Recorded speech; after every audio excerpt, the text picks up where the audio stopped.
Ons nooi nou vir Brendan Minnie uit, om sy, dankie, wakker is die mannetjie, hy sien hier, opa, sy oor is nie meer so gaaf nie. Ek lees vandag vir ons uit Openbaring 18 vers 4. Toe het ek 'n ander stem uit die hemel hoor sê, gaan uit haar uit, my volk, sodat julle nie aan haar sondes deel kry en die pla wat oor haar kom, julle ook tref nie. Gaan uit haar uit, sodat ons weer vir u 'n volk kan wees en u weer vir ons Elohim. Die woorde tref my reg in die hart. In die plig om die skrif te ontleed, het ek lank geworstel met die woorde en konsepte wat Vader Jahwe vir my gegee het. Ek het gewonder hoe ek daaroor moet praat, sodat dit Vader wel behaag. Praat ek met die siel van my volk, wat in die are loop, en die liggaam krag gee, die leierskap, bemoedig ek hulle om te werk, om ons af te sonder as 'n volk, wie se geloof 'n leefwyse is, en nie net 'n dooie geloof nie.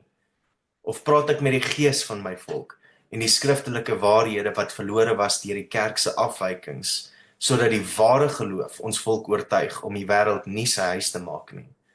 Of praat ek selfs met die liggaam van my volk, en bemoedig ek hulle om weg te kom van die kospotte van Egipte af. In die begin het ek geensins geweet nie, en elke keer wat ek begin skryf het, stop Vader my in my voetspore om 'n ander rigting in te vat. Maar watse rigting, het ek gewonder. Dit was so totdat ek die voorgee van tradisionele skrifstudies laat gaan het, dat ek besef het dat ek met die liggaam moet begin praat, my broers en my susters, op hulle vlak, totdat die deurbraak gekom het. Almal van ons is in een liggaam, een bruid met menigte bekommernisse en struikelblokke, wat ons oë toehou en ons in ballingskap hou. Al lyk dit asof ons gemaklik is in gevangenis, sonder aardelikse hoop vir uitbreek, blyk dit vir my dis 'n leuen. Die skrif maak die saak so duidelik en maklik vir ons, deur om te sê, en julle sal vir my 'n volk wees, sodat ek weer vir julle 'n Elohim kan wees. 'n Volk met 'n raamwerk, sy eie strukture, sy kultuur, sy geloof en sy eie mense. Ek praat dus informeel met julle, die rykes, die armes, die leiers, die soldate, die moeders, die kinders, die onderwysers, die staatskundiges en selfs die skrynwerkers. Ek praat met die boerevolk wat vergeet het wat dit beteken om volk te wees, en ek begin die verdrukking van die lewe voel, wat ons so maak swyg onder die gewig van 'n baie eenvoudige roeping. Kom uit haar uit, en moet nie die wêreld jou tuiste maak nie. Ek deel 3 verhale met julle vandag, geskryf uit die stikkende hart van 'n boerseun. Mag hulle julle inlig en bemoedig om te doen wat Vader op julle harte geplaas het. Maak nie saak wat dit is nie, of hoe moeilik dit blyk nie. Onthou altyd, julle is Vader se erfporsie. Vader is die rookkolom in die dag en die vuurkolom in die nag wat julle lei. Hy is lief vir julle en hy sal julle nooit verlaat of verloon nie. Julle is die appel van sy oog en hy vra, wees net eenvoudig weer 'n volk voor hom.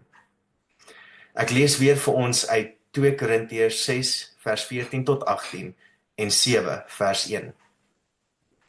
Moenie met ongelowiges in dieselfde juk trek nie. Hoe kan daar vennootskap wees tussen reg en onreg? Hoe kan daar so gemeenskap wees tussen lig en duisternis? Hoe kan daar eensstemmigheid wees tussen Christus en Belial? Hoe kan 'n gelowige dieselfde belange hê as 'n ongelowige? Hoe kan 'n ooreenkoms tot stand kom tussen die tempel van Jahwe en afgode? Ons is immers die tempel van die lewende Elohim. Dit is soos Jahwe gesê het, ek sal onder hulle woon en wandel, en ek sal hulle Elohim wees, en hulle sal my volk wees. Daarom, gaan van hulle af weg, en sonder julle af, sê die Vader, en moenie wat onrein is aanraak nie, dan sal ek julle aanneem. Ek sal vir julle 'n Vader wees, en julle sal vir my seuns en dogter wees, sê die Here, die Almagtige. Geliefdes, hierdie belofte is ook vir ons. Laat ons dan reinig van alles wat liggaam en gees verontreinig, en ons in gehoorsaamheid aan Vader Jahwe volkome aan hom toewy. Ons Vader, die skepper van die Elohim en die bron van alles wat is, het ons van die grondlegging van die aarde al geroep uit die greep van die vyand, sy wee en die vlees, die dood. Dwars deur die skrifte is daar 'n herhalende storie van al hoe dieper en dieper insig tot die konsep van ballingskap en die verlossing van 'n groep mense, die Israeliete, wat saam gebind was en nog steeds is, deur bloed en afstammeling. Dit is ons storie. En dit is tyd dat ons begin lewe, ons volk soos ons volk van oud, en nie net deur geloof, die lewenstyl wat jou verwag, minag nie. Ek weet dit is nie maklik nie. In dit en deur dit skryf ek 3 verhale, wat ek begin besef het hoe moeilik kom uit daaruit my volk werklik is, vir elkeen in ons eie konteks. Nie net is ons van mekaar afgesonder nie, maar ons is vervolg en getuister deur ons vyand en ons leiers wat vir misleiers en verleiers geword het. Selfs die lewenstyl wat Joshua genoem het as die weg in Matteus 16 vers 24 tot 26, wat 'n leefstyl beteken het, was afgewater tot 'n dooie geloof. Maar een ding bly staan, 'n begeerte tot die herontdekking van skriftelike waarskuwings het nooit verdwyn nie. Al het ons mense mettertyd deur die sondige werke van die vlees, kerklike misleiding en die mislukkings van ons leierskap vergeet. Ek glo die tyd mag dalk nou aangebreek het om ons volk se gees en siel te herstel en sy vlees te versterk. Nou ja toe, kom ons begin. Die eerste verhaal gaan oor die oorsprong van sonde, ons vyand en ons oë wat gesluit is vir die realiteite van die hemel, maar oop vir die leuns van die vlees en die aarde.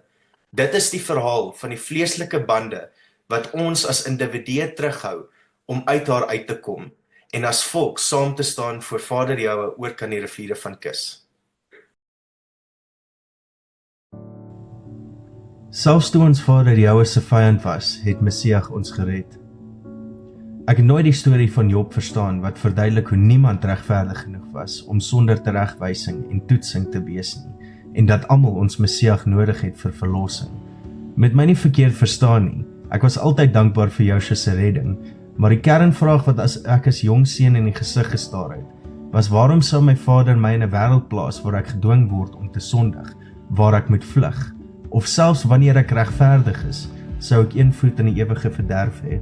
Ek wou weet hoekom Job die dag van sy geboorte vervloek het.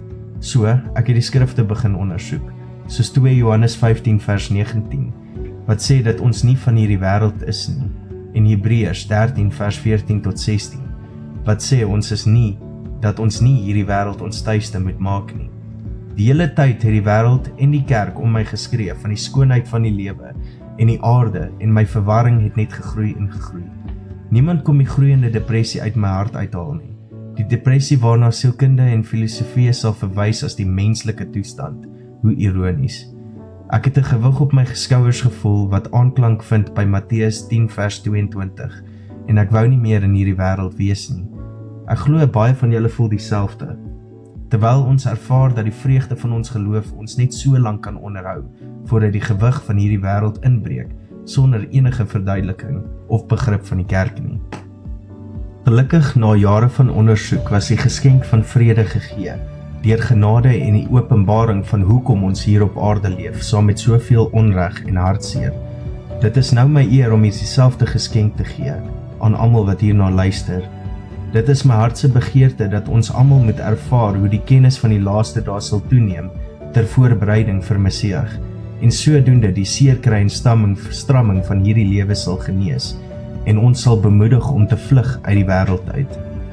Alhoewel die skrifte die werklikheid leer dat ons in vlees is, en dat die vlees in vyandskap met die gees is, het Vader Jahwe ook vir my gewys dat dit deel van Vader se plan is. Ek het gekom om te sien dat alhoewel die vlees en die wêreld die domein van Satan is, dat Jahwe goed en vinnig tot ons hulp is. Laat ons dus saam 'n reis stap en antwoord hoekom, waarom Jahwe ons op hierdie aarde sou plant in die domein van Satan en in die vyandskap van die vlees. Laat ons voorberei vir die tyd van oordeel, wanneer Satan die owerste van hierdie wêreld uitgedryf sal word en ons mense weer as volksvoorvaders sal staan. In die begin, toe Adam en Eva mislei was, het die oorsprong van onreinheid begin, wat skeiding gebring het tussen mens, wysheid en die ewige lewe. Die geval van seksuele aktiwiteit wat beskryf was as konsumpsie van 'n vrug van lus vir die oog, wat gelei het tot die geboorte van 2 seuns uit 2 verskillende vaderskappe, Satan en Adam, wat vir ewig in vyandskap met mekaar sal wees. Dit was van die begin af die storie van Kain en Abel, 'n kannibalistiese sisteem wat homself eet en vernietig.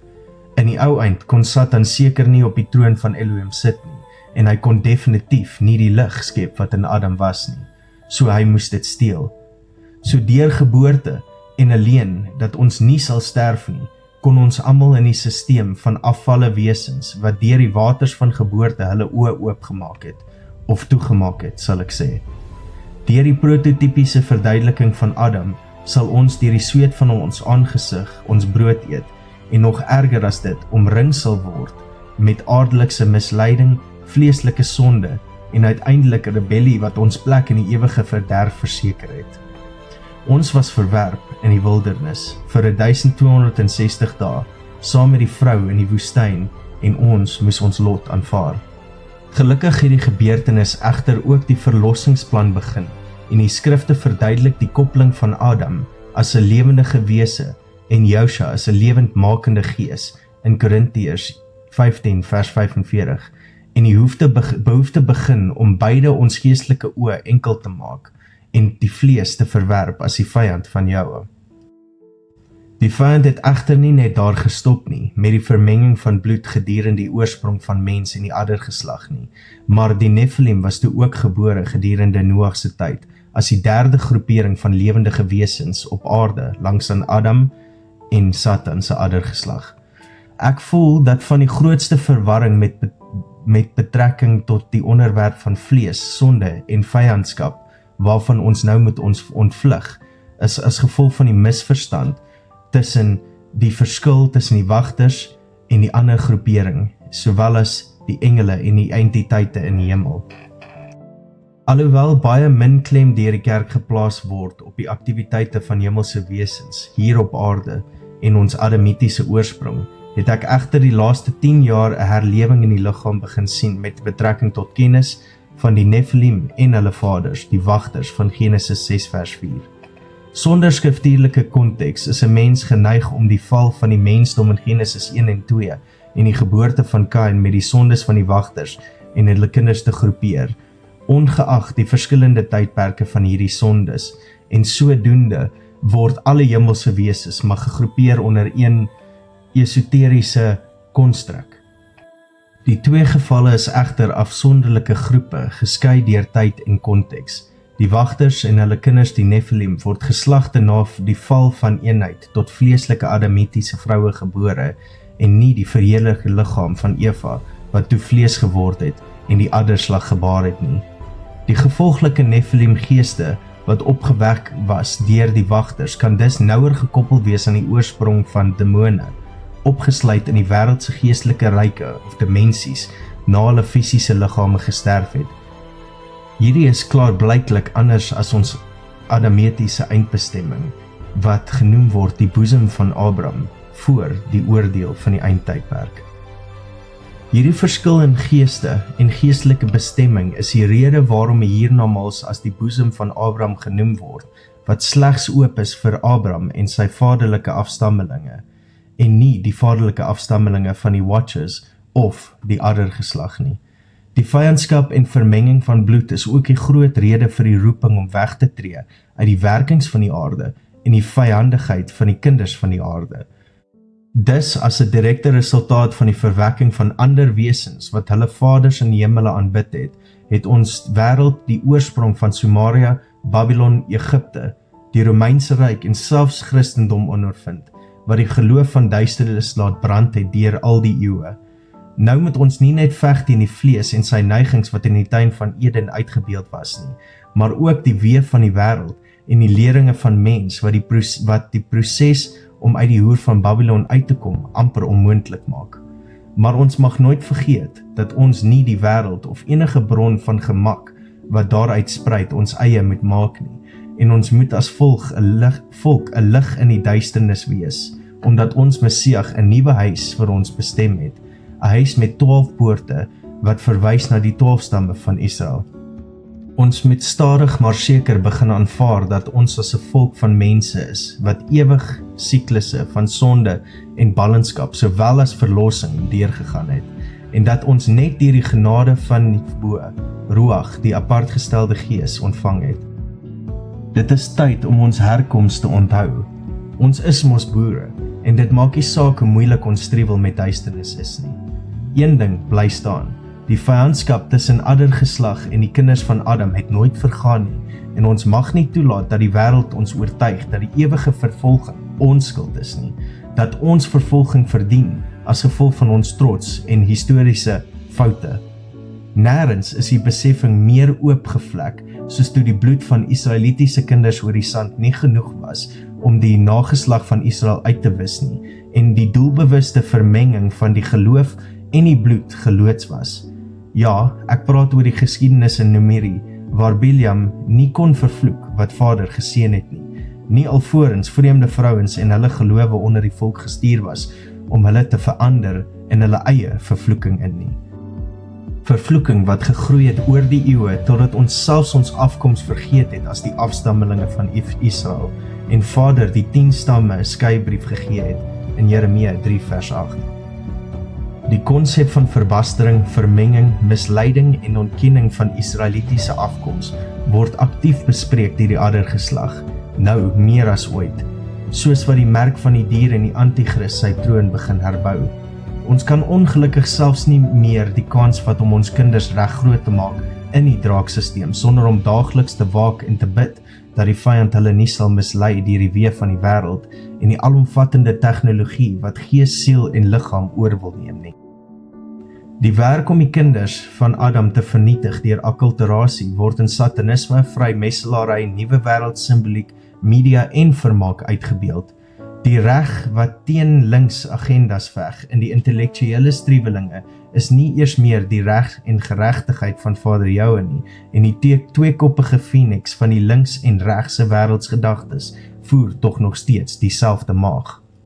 Met alles wat aangaan, is dit seker normaal om al hoe meer te klou aan die gemak van die lewe, om die angs en die stramming wat op ons geprojekteer is, te oorbrug. Of sal dit eerder beter wees om ons self eintlik af te sonder? Dit was mos wat ons voorvaders wou doen toe hulle Suid-Afrika toegetrek het. Dalk moet ons dit weer ernstig begin opvat. Al is dit nie net om van ons angs ontslae te raak nie, maar ook vir ons kinders se toekoms. Dit mag dalk nie maklik wees om te vlug van die invloed van die vyand nie, maar dit is moontlik. Ons moet net ons pioniergees weer ontwikkel en glo dat Vader Jahwe nie verniet gesê het hy sal weer vir ons Elohim wees, as ons weer vir hom 'n volk sal wees nie. Saam sal ons hê wat ons nodig het, maar eers is dit tyd om ons struweling agter te laat en bande van broederskap weer te begin bou. Durf ek sê, bande wat broederskap oorskry, met sagmoedigheid en langmoedigheid, wat die liggaam van Messias aan mekaar behoort te toon.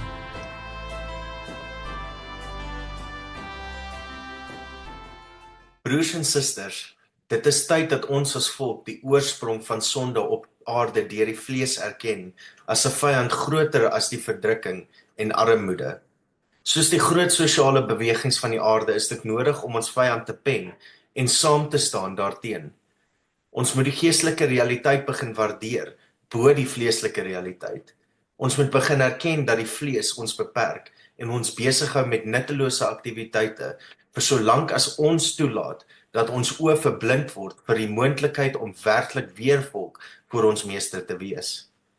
Ons moet bieg dat die oorgrote meerderheid van ons se oë oopgemaak was, maar in ons binnekamer ook bieg dat ons nie die roeping in volledigheid uitgeoefen het en meer hanteer soos die kinderverhaal wat verdwyn in die nugter ure van die dag.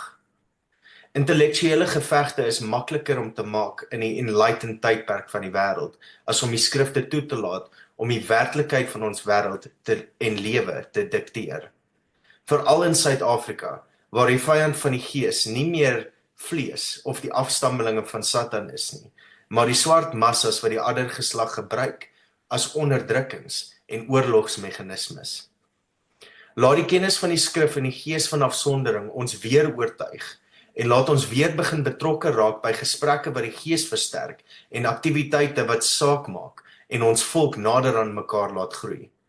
Ons voorvaders wat Suid-Afrika toe getrek het geweet wie die vyand is en hulle het die mag van broers wat saam staan geken. Hulle het dit bewys deur die oorlog teen die magtigste ryk wat die aarde nog ooit op daardie tyd gesien het, sowel as die swart massas van Afrika geveg. Ons mag dalk nie nou reg wees vir aksie as 'n volk nie, maar as ons onsself nie weer ernstig begin opvat en onsself en ons kinders die vaardighede van selfbeskikking en selfverdediging leer nie, gaan ons nooit die krag van Vader deur sy liggaam weer begin ervaar nie. Al begin ons nou net hier in die middel van Babylon om bande en vaardighede weer te bou, sal Vader die oortuiging van ons aksies en die begeerte van ons harte antwoord.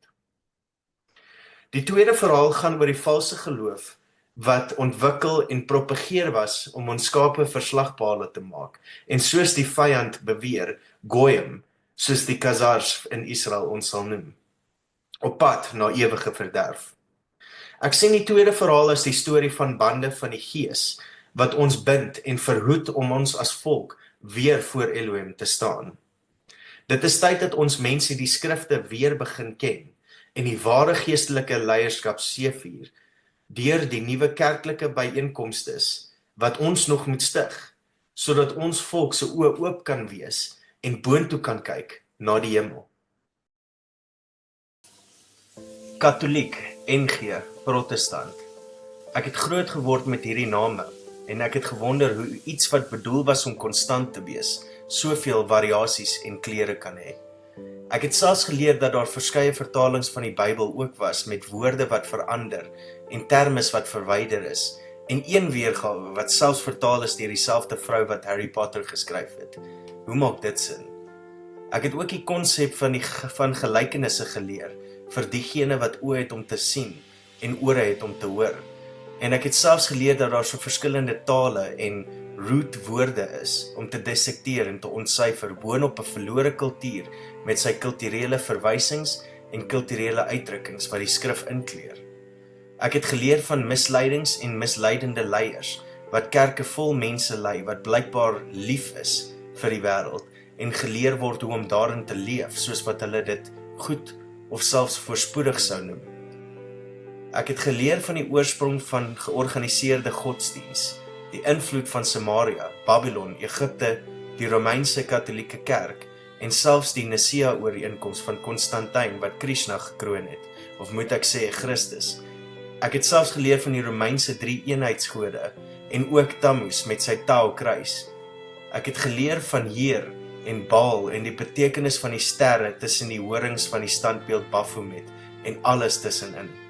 Ek het van die oosterse godsdienste en hul gode uit die hemele geleer, wat gekom het en kinders gehad het, hul koninklike families voortgebring het, oor reëse en rasse en kulture van alle kleure en neigings. Ek het geleer van Amun-Ra, die albekende Amen, wat selfs ons en ons kinders se gebede aan die Allerhoogste beëindig, en ek sit verstom en dink, Sela. Ek het geleer van die afgodiese name van die dae van die week en die valse Sabbat wat gepas die Sondag van lof genoem word.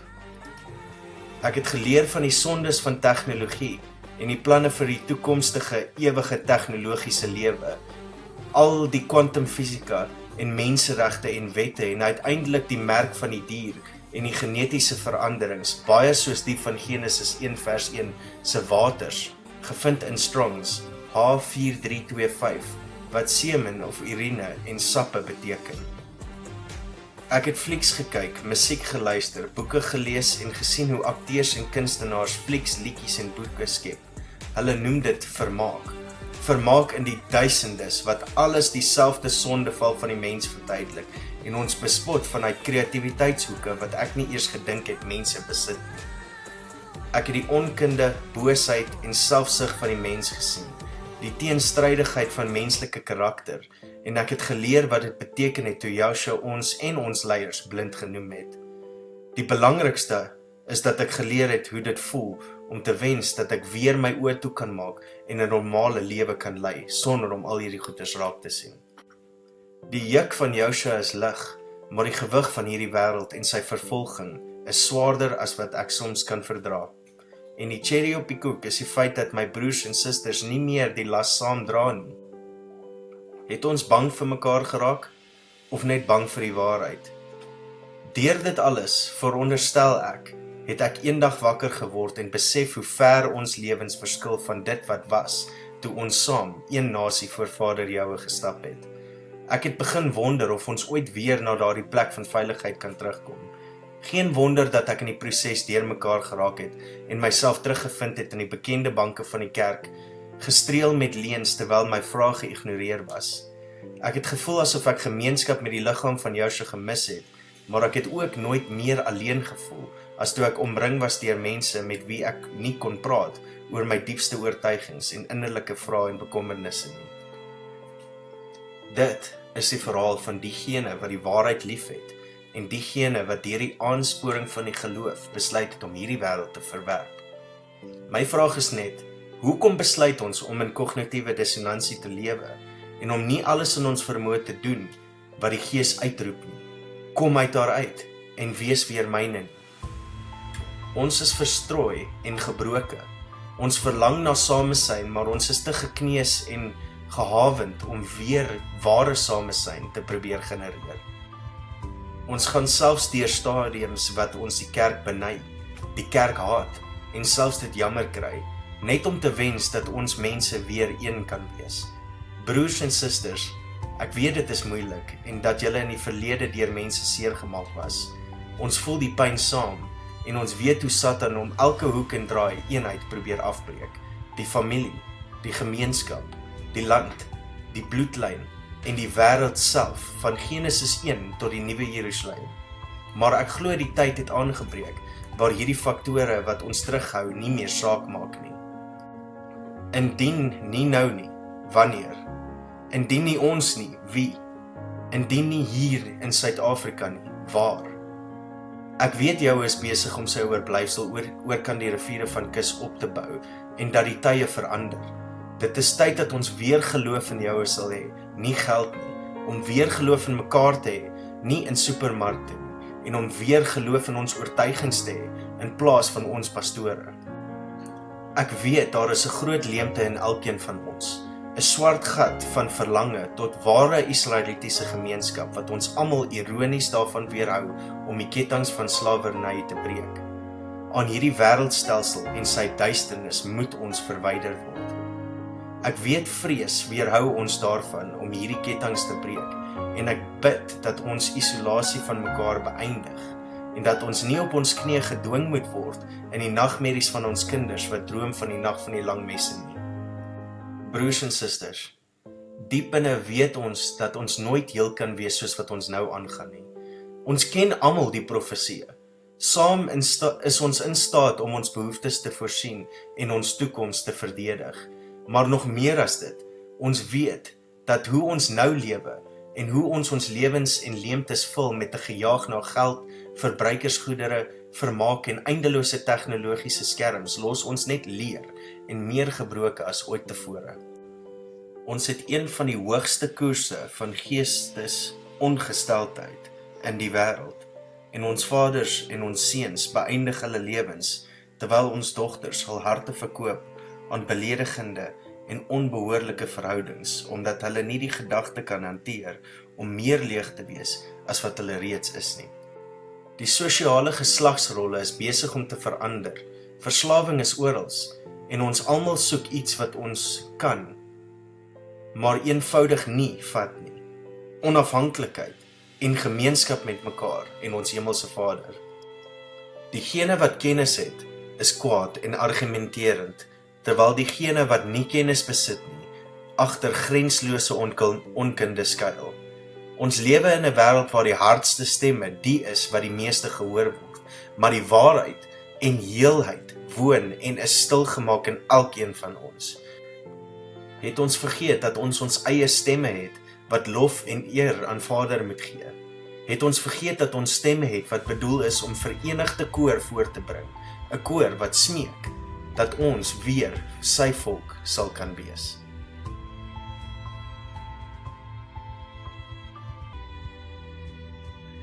Soos wat die eerste verhaal verduidelik het, hoe die vlees en die wêreldse vyand werk om ons mense te onderdruk en die hemele as 'n ver weg droom te laat blyk, vertel die tweede verhaal hoe die verdraaiings van die geloof die volk se gees bekamp.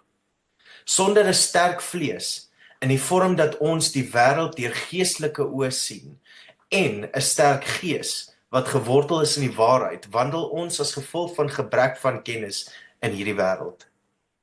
'n Kernnoot is dus om ons geestelike byeenkomste te hernie, om die nuwe Ekklesiastes met ware koneksies tussen die liggaam te stig, wat ons vasberadenheid versterk en ons mense bemagtig om plek te maak in die strukture van ons huidige samelewing, vir ons om in 'n oogwink oor te skakel na 'n teokrasie met Joshua op die troon. Die laaste verhaal praat oor die derde deel van ons volk se liggaam wat verpletter word deur die werk van die vyand, die siel wat deur die are vloei, die siel wat krag gee aan die spiere en die spiere oriënteer om te beweeg. Dit is om te sê, die leierskap van ons volk. Sonder 'n opregte siel binne ons volk se bloed, kan ons nooit volwaardig ons nuwe huisvesting intree nie, en ons bly met ons voete half in die kombuis van Egipte. Vir solank as wat ek kan onthou, het ek, uit vrees vir akkulturasie, geargumenteer dat ek nooit my dogter in 'n ander land groot sal maak nie, ongeag van die geleenthede wat ander lande vir haar en my gesin kan bied. Ek het so sterk vir hierdie oortuiging geargumenteer, dat ek nie die agteruitgang van die kultuur wat ek so hoog geag het, kon sien nie.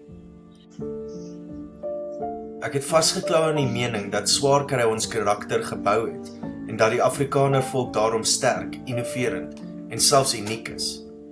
Ek wou hierdie eienskappe vir myself hê, en ek wou dit vir my dogter hê. Ek het so na dit gesmag dat ek nooit gestop het om te dink dat swaar kry dalk nie meer Afrikaner karakter bou nie, en eerder dit al lankal afgebreek het.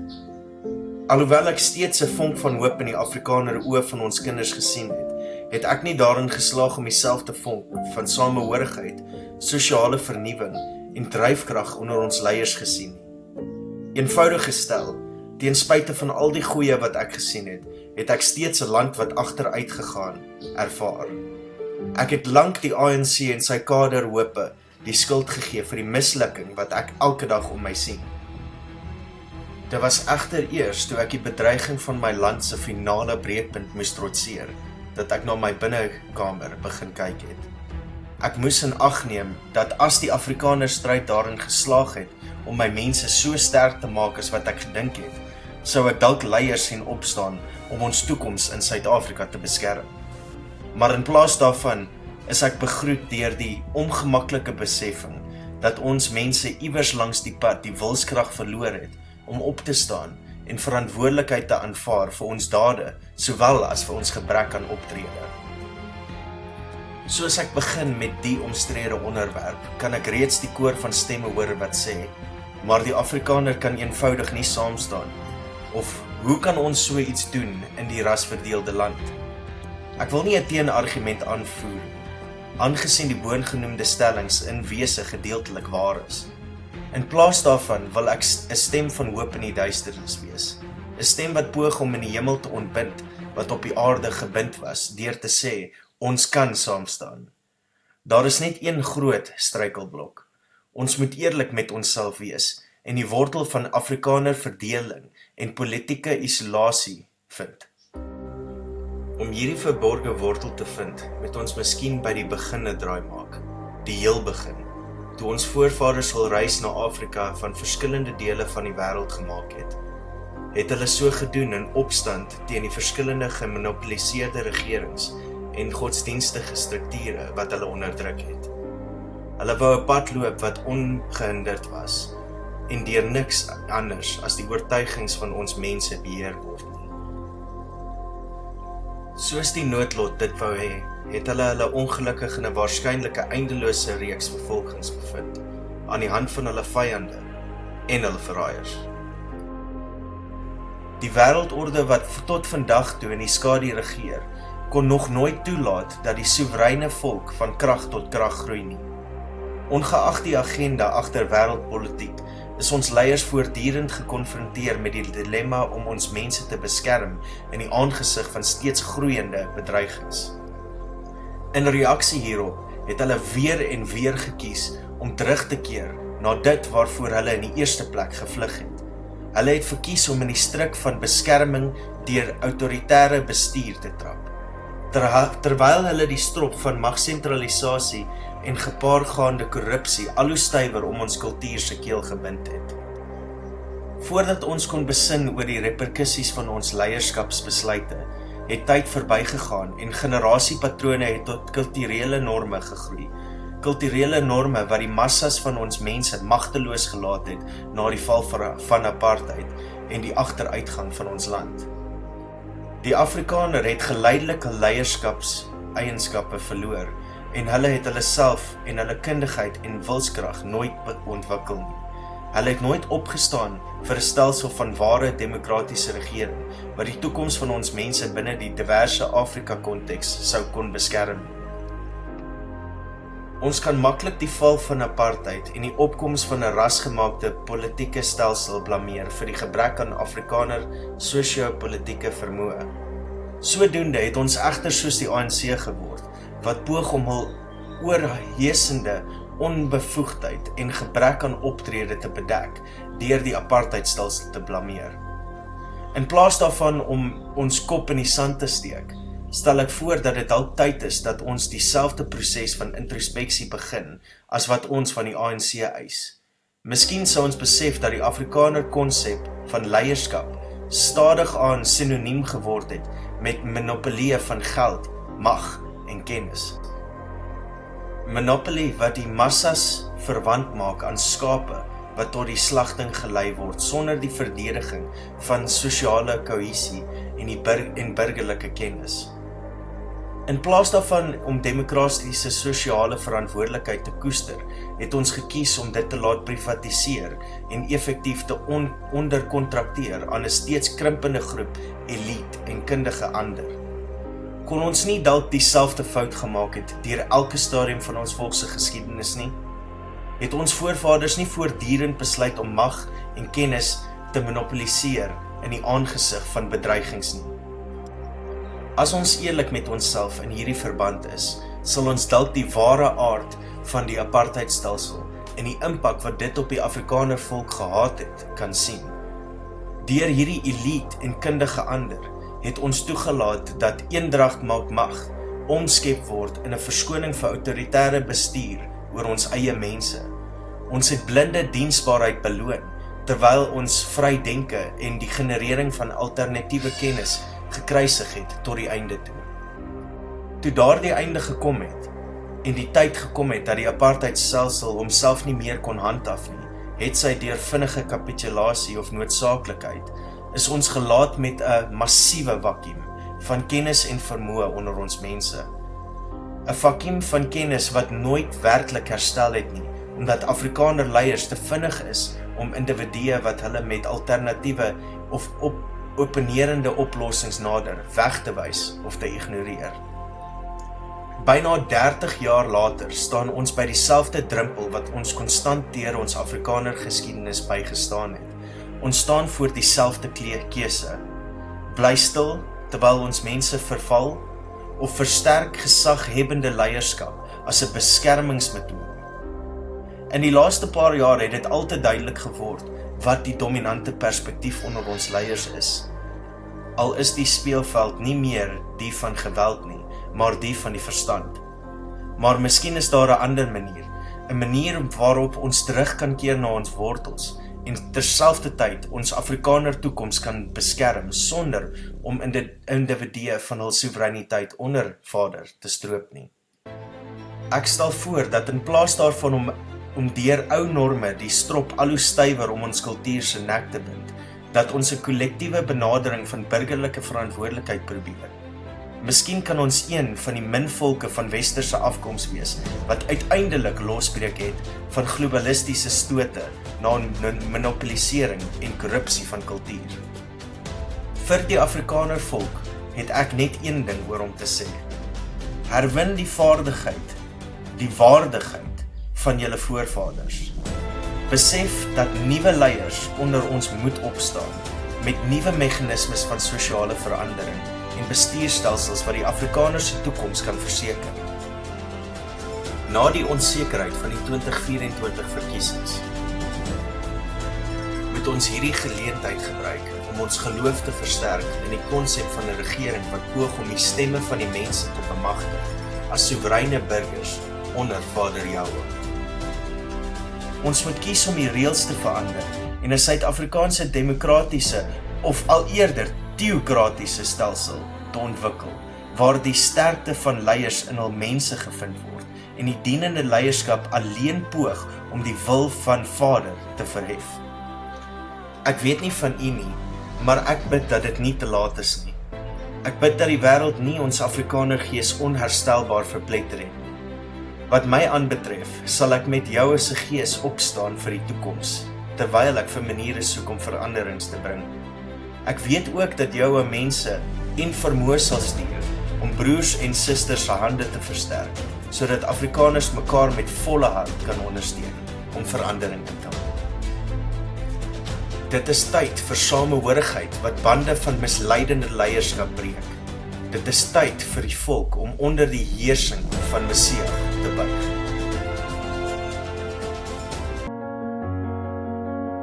En met dit is daar so niks verder om te sê, anders as elkeen wat die Gees het 'n opdrag. Een huis tot zyns groot en naamsgedagtenis te stigting. 'n volk, 'n teokrasie, 'n ekonomie en 'n toekoms as Israeliete oor kan die riviere van kus. Ons beloftes en die wit tentjies kom as ons maar net nou al offer wat Vader Jahwe van ons vra. Ons hoef nie nou al te vlug nie, maar ons moet begin voorberei. Ons harte, ons geeste, ons vlees, ons voortbestaan en ons toekoms.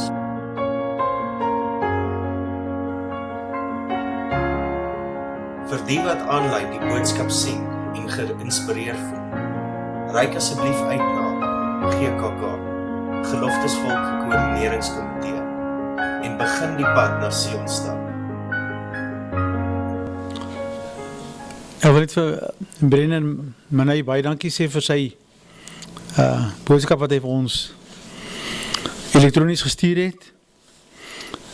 As ek daarna moet kyk, dan het hy baie bygevoeg by die besprekingspunt van moenie in dieselfde juk trek met die ongelowiges nie. Van watter deelgenootskap het die geregtigheid by die ongeregtigheid en watter gemeenskap het die lig met die duisternis. Daarom gaan onder hulle uit en sonder hulle af, spreek Jahwe, en raak nie aan wat onrein is nie. En ek sal julle aanneem. Hy het hierdie ongeregtighede, hierdie gemeenskap in die duisternis, hierdie juk waarin ons op die oomblik gebind is in die nasies, redelik goed uitgebeeld in sy boodskap. En het gekoppel aan Openbaring, gaan uit my volk. Die haar wat verlaat moet word in Openbaring 18 is hierdie die duister nasies waaruit ons moet gaan. Hy sê, en ek sal julle vader wees, en julle sal my seuns en dogters wees, spreek Jahwe. Wanneer gaan hy ons vader wees? Wanneer gaan ons sy seuns en dogters wees? Eers wanneer ons Babylon verlaat het. Eers wanneer ons alternatiewe kultuur vir onsself geskep het, soos ek mee geopen het. Ons moet die Babyloniese kultuur verlaat en vir onsself 'n kultuur skep. En dit is nie so maklik nie. En ons is wat hier vandag by mekaar is, hier by mekaar om 'n rede. Ons is nie die massas van die wêreld daar buite wat vandag in hulle kerke oral oor die wêreld by mekaar kom en in groot getalle die kerklike wêreldse weg volg nie. Ons is hier om die kultuur van Israel te herstel, om uit Babylon uit te gaan. En soos hy rede stem vir my baie saam met dit wat hy ons gesê het volgens 2 Korintiërs 6 vanaf vers 14 tot 7 vers 1. Terwyl ons dan hierdie beloftes het, geliefdes, laat ons van alle besoedeling van die vlees en die gees reinig en laat ons die heiligmaking in die vlees van Elohim volbring. Hierdie heiligmaking is apartheidswording, is om apartheid in te stel, is om reinheid, is om 'n rein lewe en 'n afgesonderde lewe te leef.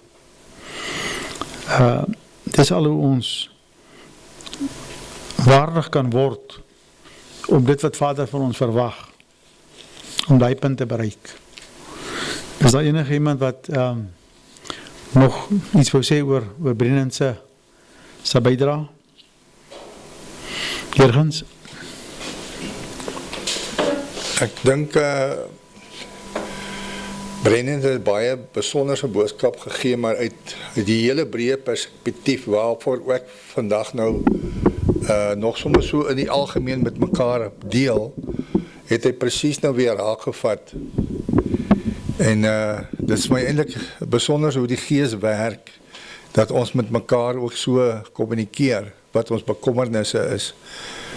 En vandag is daar 'n byeenkoms van Mighty Men, weet nie of julle weet daarvan nie. So dit is waar die volk nou heen gaan, die manne van hierdie volk. So dit is die dinge wat ons kelder.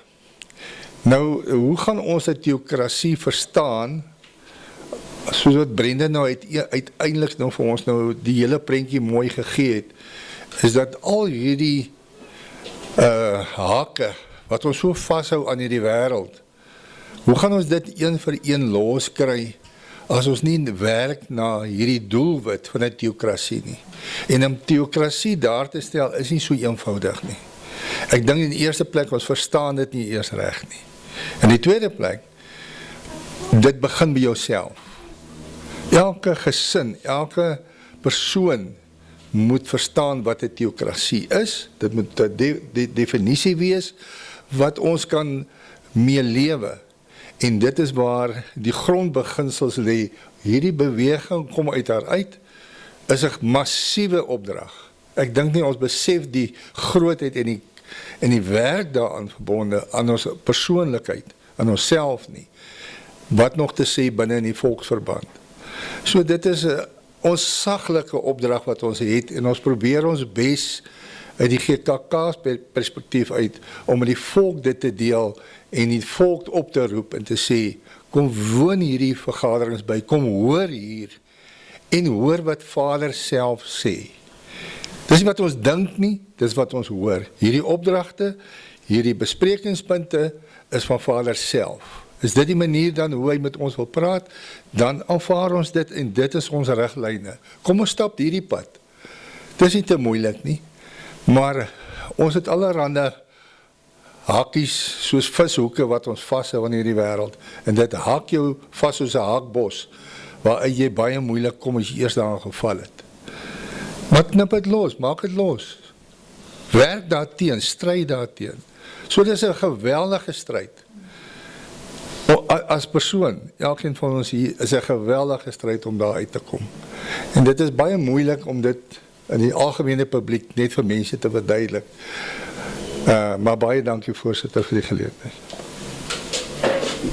Dankie Jurgens, ja, dit is voorwaar ook soos jy sê, ons word vasgehak in die wêreld, en die mense loop agter die verleiding aan, maar dit is Babylon. Ons moet besef, ons is in Babylon, ons volk is nog in Babylon, en ons is in die Egipte van 3500 jaar terug, en as Vader ons nie gaan uitlei nie, dan gaan ons nie uitkom nie, maar daar is 'n resep, en dis in ons geloftes, en is in die skrif. Ons moet voor Vader se aangesig verskyn, en ons moet by Parakal by mekaar kom. En dis voorwaardes. As ons dit nie gaan doen nie, vir solank ons dit doen nie, sal hierdie volk die oordeel oor homself hou. Sal hulle die straf oor hulle self hou. Maar sodra hulle gehoorsaam raak en die opdrag van Deuteronomium 16 vers 16 en 17 nakom, om die feeste te herstel, en om die geloftes na te kom, dan kom ons uit Babylon uit. Maar dan soek ons toevlug in ons hemelse Vader se wil en wee. En dis die manier om uit Babylon uit te kom. Die ander bykomstighede, soos byvoorbeeld wat hy genoem het, ander ekonomie, en die klas van goed, dit sal met die tyd kom. Daar sal vir ons 'n leefwêreld wees, maar dit sal in die woestyn wees, wat ons gelees het in Openbaring 12 vers 6 en 14. Nog iemand wat iets wil sê? Dankie.